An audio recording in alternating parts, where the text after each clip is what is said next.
Bienvenue sur Africa 24 dans cette nouvelle édition de l'Africa Tonight. Au sommaire de l'actualité, les femmes du monde entier étaient célébrées ce 8 mars. C'était le cas en République démocratique du Congo où le président Félix Tshisekedi s'est engagé pour l'effectivité de la parité dans le pays. Pas de risque systémique pour l'Afrique, mais la Banque africaine de développement appelle à la vigilance dans certains pays du continent. La BAD qui a publié son rapport sur les perspectives économiques du continent pour l'année 2019. Et puis 33 industriels du chocolat ont lancé un plan d'action commun pour lutter contre la déforestation au Ghana et en Côte d'Ivoire. Objectif retrouver 20% du couvert forestier d'ici 2030. Mais tout d'abord, après plusieurs reports, la Guinée-Bissau va élire ses députés nationaux ce dimanche 10 mars. Un scrutin aux multiples enjeux. Il devrait être suivi d'une élection présidentielle et d'une normalisation des institutions. Cela pourrait ouvrir la voie à une levée des sanctions internationales imposées au pays depuis le coup d'État militaire en 2012. Ces élections législatives devraient également permettre de sortir de la crise politico-militaire qui perdure depuis l'éviction du Premier ministre, également président du parti au pouvoir, le PAIGC Domingos Simões Pereira, par le président José Mario Vaz en août 2015. Le président Félix Tshisekedi, déterminé à réduire les inégalités des sexes en République démocratique du Congo, à l'occasion de la célébration de la Journée internationale des droits de la femme ce 8 mars, le chef de l'État s'est engagé à rendre la parité homme-femme effective. Devant la gente féminine, il a réitéré cet engagement pris pendant la campagne électorale. Reportage de notre correspondant Jacques Mboka.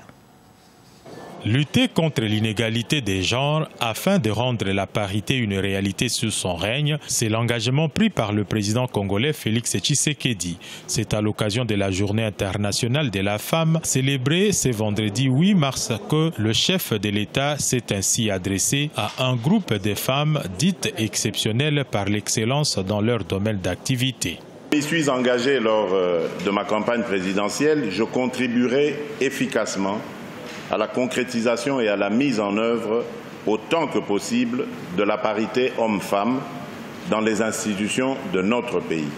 Pilotes, ingénieurs, bâtonniers, elles étaient 24 qui ont échangé avec le chef de l'État en séjour dédié aux femmes. Le président de la République a encouragé les femmes à s'orienter dans le domaine de la science, la technologie et les inventions, comme le cas de Thérèse Kirongozi, inventrice des robots qui régularisent la circulation.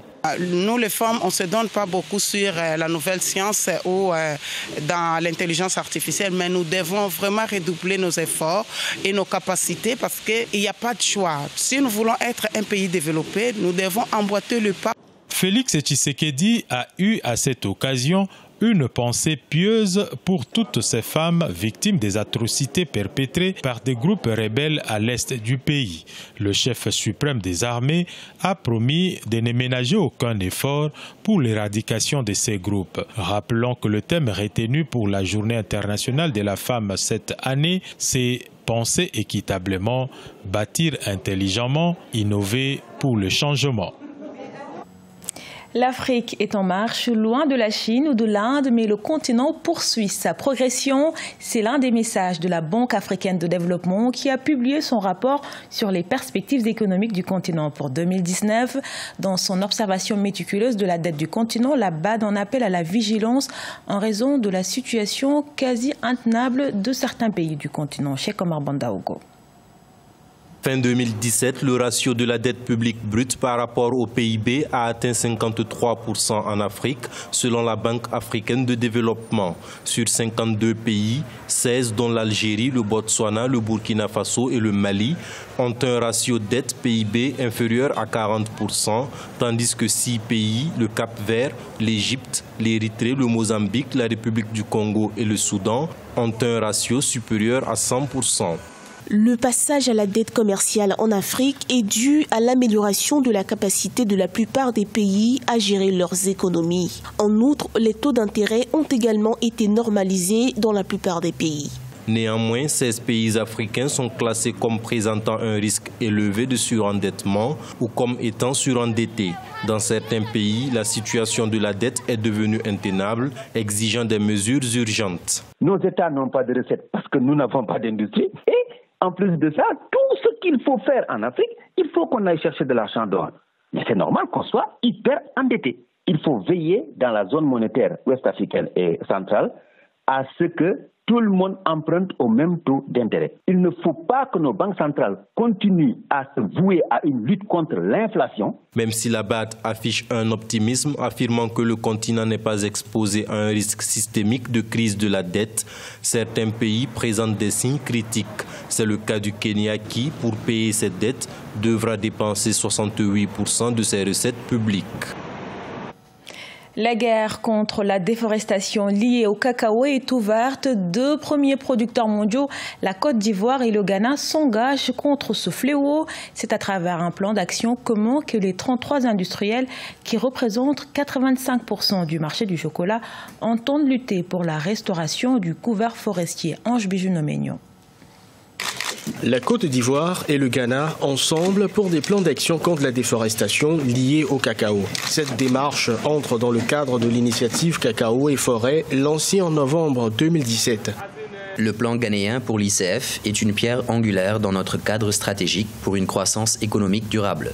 Nous voulons assurer l'avenir de nos forêts et rendre le secteur du cacao résilient tout en maintenant et en améliorant les revenus et les opportunités pour les exploitants et les utilisateurs de la forêt. Spécifiquement, la feuille de route ivoirienne se base sur la déclaration de la politique de préservation, de réhabilitation et d'extension des forêts sur 10 ans adoptée en mai 2018. Pour sa part, le plan ghanéen repose sur le programme de réduction des émissions liées à la déforestation qui vise notamment à améliorer les stocks de carbone grâce à une gestion durable des forêts. La lutte contre la déforestation vient à point nommé parce que nous constatons qu'en Côte d'Ivoire, comme au Ghana, dans la sous-région, la forêt est en train de diminuer depuis la cession de nos pays aux indépendances.